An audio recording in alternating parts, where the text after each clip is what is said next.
Good morning. Welcome. This is Angela Coulter, your consciousness transformation and ascension guide, originator of Trinity Energy Progression, bringing you this week's Living the Shift live stream podcast. I think I've got the connection correct now. Like we had a little bit of connecting problems last week, but the way I look at it is I obviously said all I needed to say in the 15 minutes I was on. So, and then I was laughing about that as I was posting about being connected, because that is a really good topic on being conscious on our living, and getting and seeing, like, people ask me all the time, how do you tell what messages are? Like, how do you get messages? And many times people ask me, like, well, that can't be a message because of this. Well, because we have all these expectations around messages and things like that. And right now we are so awake, or we have awakened enough that everything is becoming so connected and synchronistic in the way that we can see it. So, the biggest, like I said, the biggest question is being connected. It's funny because I saw in the comments, my friend Anna here said she's like, I'm following the breadcrumbs, but they really are small gold nuggets. So here's the thing. We talk about meditating, we talk about clearing the chatter. And what's really interesting is how we have these expectations around what that is. So we expect that we're going to go out into meditation and there's going to be some massive, aha moment, which sometimes there is. So it's not always the case, but sometimes it is. But we feel like that's supposed to happen every time. That we're supposed to have the answer right away. And it's funny because I've had time and time again, I've had people say to me, there was one woman I remember, she said, so when I go and meditate, she goes, I don't really see anything. I just go and I'm like sort of in this space of light and expansion, and it feels great. A small gold nugget. And I want to turn this down. Here's the thing. We talk about meditation. So, and I want to do this so I can see who's on, because I don't always see it on my computer. So, and she goes, but then, I don't get anything during meditation. And then she says, several hours later, I'll be in the car and all of a sudden, bam, I'll have the answers to these questions, but how come I'm not getting the meditation? And so I laughed and I'm like, well, part of meditation isn't so you get the answers right there. Really, the important part of that meditation is quieting the chatter so that you go inside and listen to whatever you want to call it, the higher voice, the voice of higher consciousness, your I am, God source, the universe. Like, there's a whole bunch of different names for the same kind of energy. So I'm like, well, part of it is getting into the habit and practice of quieting the chatter so you can listen to that voice. And so, and often sometimes the voice isn't enough. And so that's what we're going to talk about today, because sometimes we hear the voice, or sometimes we don't recognize what we're hearing or seeing or understand. It's really not a hearing. It's really an understanding. We call it hearing or seeing, but it's really an understanding that comes to us. And sometimes we're just being a little bit stubborn, or a lot stubborn, and we are looking around or we're waiting for the trumpeting angels for the answer, and we're waiting for it to come, and we're like, I don't get it. So there's so many people who come to me and they're like, I keep on asking for the answer and I'm not getting the answer. But this happened and this happened and this happened, which are all, by the way, related to the answer to the question that they had, or the clarity that they were looking to have. And then I have to point it out to them, and then they're like, oh yeah, I never thought of it. Because we have these expectations, right? So the expectations have to do with what we're supposed to see, or how we're supposed to get our messages. And what if we stopped and stepped back and we looked at everything as a message? If we looked at, okay, we come in here as part of the game is forgetting and separation, that this is only a tiny part of our huge consciousness, and that we're all connected. And everything that is manifested around us is a creation of our own, right? For whatever lessons we wanted to learn. And it is a very tightly, intricately intertwined reality with other parts of this whole consciousness that we want to play out in separation, right? In duality. So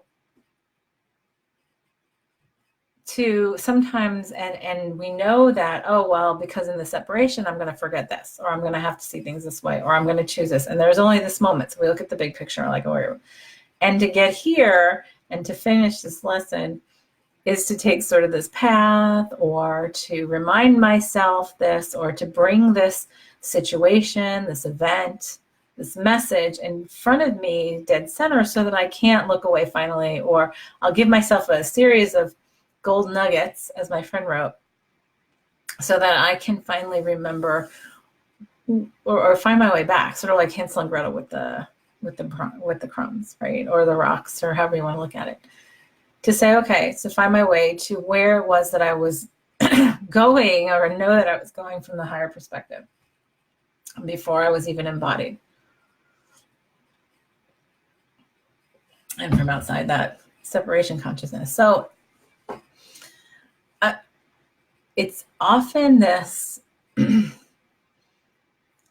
so we think that, okay, I can only get messages like through dead people, through, ascended masters and angels that we feel like are separate from us, through other people who do psychic work, through, meditation, our own psychic work. Like, we feel like that we can only get messages in that way. And yet we are getting messages everywhere and every day, right? So the connecting thing is realizing that it's all a message, that everything we create in our reality is something that's there for a purpose. And if we do that, somebody asked me a while back, well, my husband actually, it was a funny thing. We used to have a joke, because he'd be like, well, when is a stub toe just a stub toe? And I'm like, well, it's never just a stub toe. It's a message of some sort. What are you tripping yourself up over? What do you have to bang yourself up so that you can see within yourself? And like, it was funny because he would say that. And then one time, I think he stubbed his toe like 4 times in one day. And I think I busted out laughing. And I was like, so when's a stub toe just a stub toe, right? So the key is to start looking around and looking at things like, okay, so if I have a question, or I'm looking for some kind of clarity on something, and I'm trying to decide on my direction, there are a couple of things to look at in terms of what's important to see around whatever it is you're looking at to create, right? So when you start looking at, and often here's the thing, the ego can sometimes be really uncomfortable with the answer from the higher self. And so it will discount the answer. It'll say it can't be that easy. No, that's not logical. That makes no sense. It's, do we, there's so many times that we know the answer, like, and I there's nobody I've ever talked to. There's nobody that I've ever talked to that has not said, oh yeah, no, I've never not listened to that voice, because we all have had that voice. And I am so cognizant of it. I meditate every day. I do self energy work, and I am constantly living in focused on living in expanded consciousness. And yet there are many times when I get an answer and it's like, oh no, that's okay. I'll put that off till later. Oh no, that can't be right. I'm not getting that right. And we do that all the time. I'm like I said, I don't do it all. Like, I'm actually really good at being observant to it 95% of the time, but I still have, 5%, because then the ego is like, no, I want to do it this way. This doesn't fit my expectations. Or this is how I believe I have to do it. Like, I believe this has to be done this way. So therefore that's why I'm going to do it, even if I keep on banging my head against the wall. So what I always tell others is, when you're doing this kind of focus, you can say, and you can just focus on, okay, I'm going to create the conscious clarity of what it is that, this next step. And I'm going to do it in a place where I get this hockey neon sign, I always say, with ease and fun and flow. And And I always add in, I will allow and I allow all possibility. I allow all possibility in this clarity. Very important, because when we start doing that, we open our consciousness to seeing things out of an expected pattern. And right now, there are a lot of unexpected patterns popping up in many individual lives, in collective lives, in our collective consciousness and experience. And it's important for us to stop and step back and look at something and observe it and say, okay, so if this pattern has changed, what is it telling us? What is it telling me in my life, right? And so for examples, we'll ask for, okay, clarity on, so often people are being guided to change direction in terms of what they're doing now, their career, their job, whatever, or do what they're doing with their life. And that sometimes is the hardest thing for us to change, because we get into patterns of comfort, even if we claim we're miserable, right? Or if we're not completely happy, because we think, okay, I'm fulfilling this role or expectation of what it is that I'm to do, to make myself look, so that I am valuable and worthy and all that kind of stuff. So if we convince ourselves of that, and the higher self starts saying, no, well, guess what? It's time for us to do this instead. It's time for us to change paths and adjust our path, because it's time for us to get over here. There's a lot of resistance that comes up, often because, especially the more comfortable you are in a space, the more resistant we tend to be on leaving that space, because the ego is, no, this is nice and warm and fuzzy, and I don't have to work at it. It's easy. I've come to a place where it's easy and I can relax and whatever. And it's like, because we perceive that change is hard. And so that's a belief to change. That's a belief to change to begin with, which is to shift our belief to say change is easy. Change is fun and exciting and invigorating. And I enjoy change, instead of I fear change. Change is scary. Change is, it can be worse. That's one of the biggest holdbacks that we have from allowing ourselves to move forward, is that we're afraid of things getting what we consider worse. What we consider getting worse. And really, that's an ego judgment too. Like, it's like, well, sometimes things are going to fall apart so that they can, be more pure in this new energy or new direction. So we will resist that, and we'll want to stay in the comfort zone. Well, then, like, you'll find another kink comes up in whatever, whether it's a job, a relationship, a place, or whatever. Well, something else, another hardship comes up, and then another, and then another. And it continues on until you can't seem to move. And this happened to me. This happened to me a couple of times before I wasn't really conscious of it. But even like getting into this work, I really resisted it for a long time, even though I was guided, no, you're really going to love this, honestly, just let yourself do it. And I was like, no, because I've got to do this and I've got to do this first. And so everything just started to shut down, like weird things that would prevent me from getting my work done, weird things like in the other field I was in. And then finally I was like, okay, but, because the ego wants to say, but I'm not going to be able to make money. I'm not going to be able to make enough money, because we convince ourselves all this stuff. And then we say, but what if I can? How about if I get to make money doing this? How about I get to make money and a whole living in life around what I love and am passionate about doing? And it's going to be so enjoyable. I'm not even going to think about it, because it's all just going to fall together for me. What a shift that is than if we fear change, right? Same thing with relationships. Now, I've known a number of people who are in the middle of moving on from long-term relationships. One of my friends who I'd had on my podcast a while back, going through divorce in a conscious manner, and talk about being in a comfort zone, right? Like, how many things have to come up and you're like, okay, but no, this is what I've always said is, I know this is going to always be my reality. And then what if guidance says, but now it's time to move on. But this is comfortable. And it's time to move on. but I've been together with this person forever. Even if it's not perfect, it's been a good support. But what if it's not, and it's time to move on?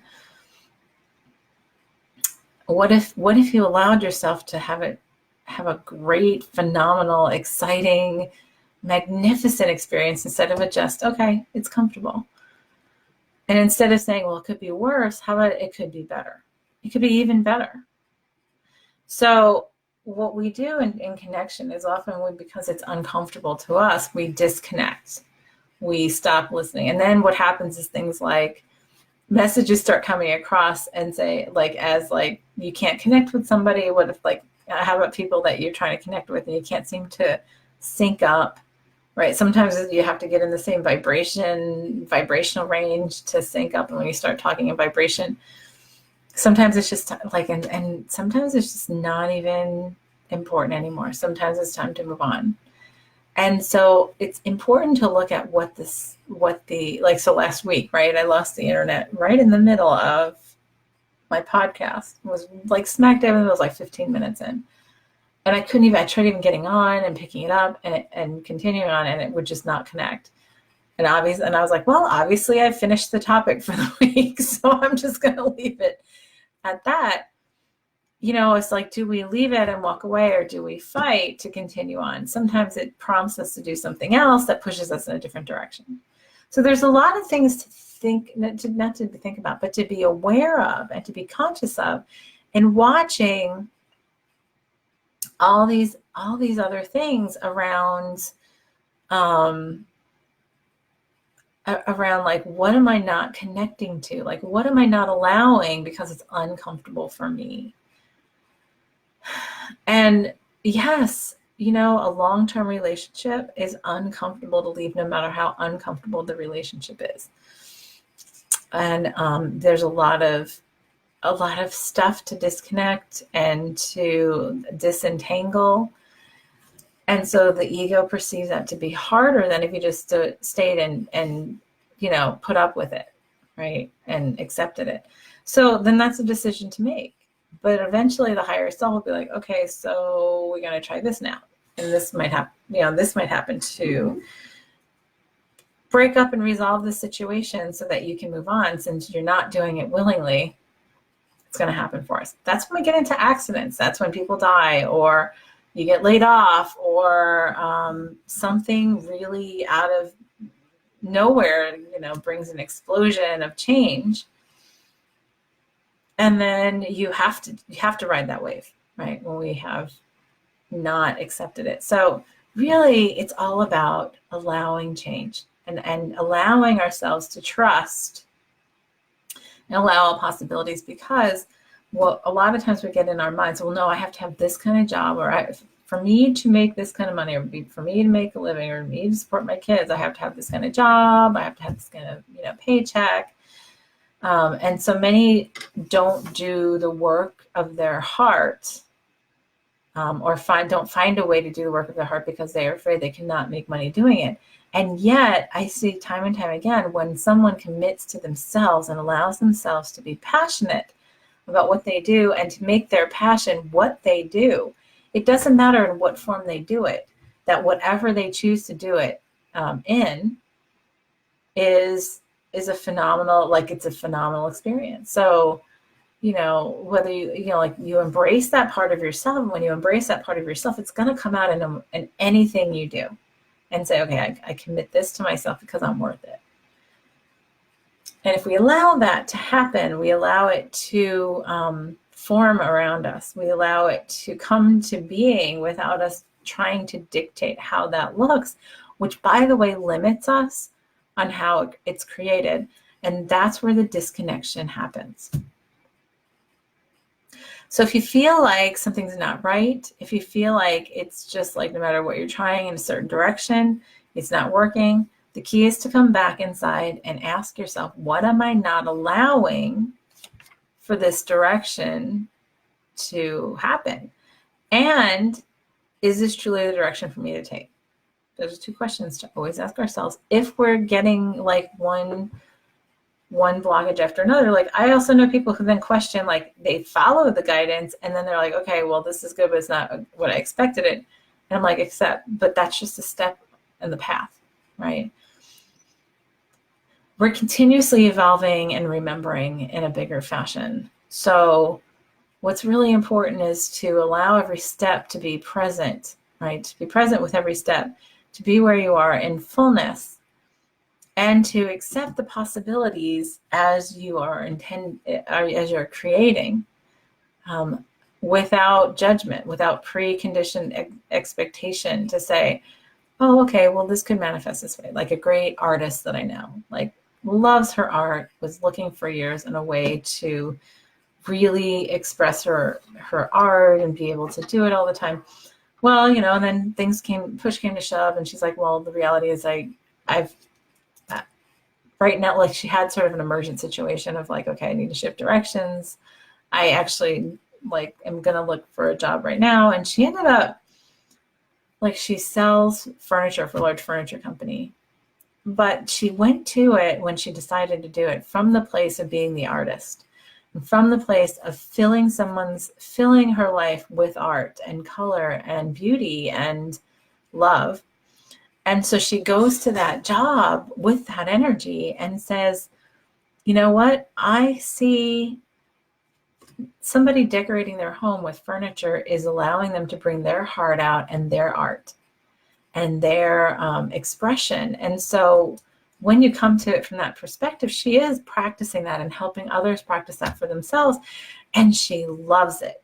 And she still also has then the space in her life to do this other stuff. She actually does have the space in her life to do her art and also all this other stuff that she's now starting, these beautiful projects and whatever. And will she let go of that job at some point? Maybe not. But at the same time, she's meeting a lot of people that she's connected to, that she gets connected to in other ways. And so it's allowing all possibility, like it was presented to her, like when that came up. So look around you and see what you're not connecting to in your life, even though it might not look like what you think it's supposed to be and what you intend to create or would like to create. And say, okay, so if I commit myself to my passion, if I commit myself to expressing myself in that passion and everything I do, and I allow the universe to let that manifest and support me I allow all possibility, then step back and truly allow the possibility and see what gets presented to you. Because when it starts to present itself to you, then it becomes easier than you seeking it out or constantly feeling like you have to work for it and fight for it, because there are beliefs of, oh no, to be successful, I have to be, it has to be hard work. What if we just say that, success truly is living our passion, existing in passion at every moment, and like being in joy and fun with everything we do. And that supports us in all ways. And it can be that easy, but we've got to get out of our own way. And that's the whole thing, because often when we complain about when we complain about not being connected, we have the answers right in front of us, but we refuse to look at them for whatever judgment. Oh, I can't do it this way. Oh, I'm not good enough. Or it's beneath me, or what will people think, right? We put so much value on what other people think. So be aware of what your thoughts are when something is presented to you and you're trying to turn it down, even though you're looking to connect to that passion, connect to that intention of creation. And sometimes then it's like, well, then let me look at what I'm trying to create. Because why am I trying to create it? Is it to validate me outside of myself so other people think highly of me? Or is it just something that I'm really happy doing? Because then I'll just find a way to do it. There's another woman I know who, like, she said to me, on paper, she barely, like, she doesn't know how she makes it. Like, when she looks at it on paper, she's like, that's crazy. But yet she lives one of the most abundant lives I know. And she does what she loves, and somehow it all happens. And she gets free things all the time. She wins things all the time in raffles and things like that. People give her, like, trips. They give her, like, oh, hey, I have a timeshare I'm not using, go use it. And she's traveling all the time, which she loves to do. And she has a very rich and fulfilling life. And yet, like, if you look at our paper, like, oh, okay, well, okay, that's money that she's making, but it's not the most, luscious salary, but it's like, except that she lives the most luscious life. It has nothing to do with salary, and the bills get paid, and she's happy. And that's all that really matters. So the home play this week is to look inside at what you're looking to create. Look at, and some of us are being guided to do things and we're not even sure what we're creating right now. That's a growing trend. But you're sort of being pushed along, like my friend wrote about the golden nuggets. And that's what they are. They're golden nuggets. And it's like, okay, so what if I let go of expectation altogether and just said, okay, I commit myself to be happy. I commit to myself to allow myself to embody happiness and joy and love, and that the universe will support me. And that I'll naturally find the embodiment of my passion in that way. Even if we don't consciously know for sure what it is, or if we just are pulled to certain things, we try them, we do them, and then let the universe guide us with all possibility and see where it takes us. And if we are coming up against a brick wall on our creation, it's important to look at A, how the universe is trying to allow it to happen for you, or B, my higher self is trying to redirect us. Are we really creating something because of an egoic need to be valued, or because we truly just would like that expression as part of our reality? So look at that and look at your intentions of creation. And even if you say, well, I commit myself to that joy and to living in that joy in every moment, and I allow a possibility with that, well, maybe that's the biggest one ever, because then you could just step back and see what comes your way. And it's like, okay, it's sort of like the movie Yes Man. If you've never seen it, it's a great, fun movie to watch. It's a Jim Carrey movie, and it's all about somebody who goes to like a self-help thing and misinterprets what the guy says, and decides, he's got to say yes to everything for 30 days. And then the whole thing is, of course, it's comedic, but as he goes along, it's funny how things start to align because he's just saying yes. So what if we said yes to what the universe puts in front of us and just said, okay, for today, I'm going to say yes to what comes in front of me. And maybe it's going to be this week. Yes, I'm going to say yes. And then you expand it to this month, because we're so used to discerning and saying no and judging, like if I did this, then this would go wrong, or this wouldn't be right, or blah, blah, blah. So what if we just step back and said, okay, I'm going to take 4 hours and say yes to the universe for anything that's presented to me, if I can, like, in committing myself to living joy. I'm going to see what happens. Commit to a day, a weekend, a week, and then a month, and just like start to build it that way. And then really commit yourself to observing what it is that you're being guided, where you're being guided, who you're being guided to meet. Sometimes you might be guided to a place you would have never thought accept, or pushed to a place you would never thought except you needed to meet this person, and that's the way your paths were going to meet. You never know. So it's all a message. When we allow that connection, the magic really happens, and it's really fun. Because then it's like, oh, I can't wait to see where I'm going next. And I know from a higher consciousness, I know where I'm going. I'm already there. So let me just see how I get there and see how much fun it can be.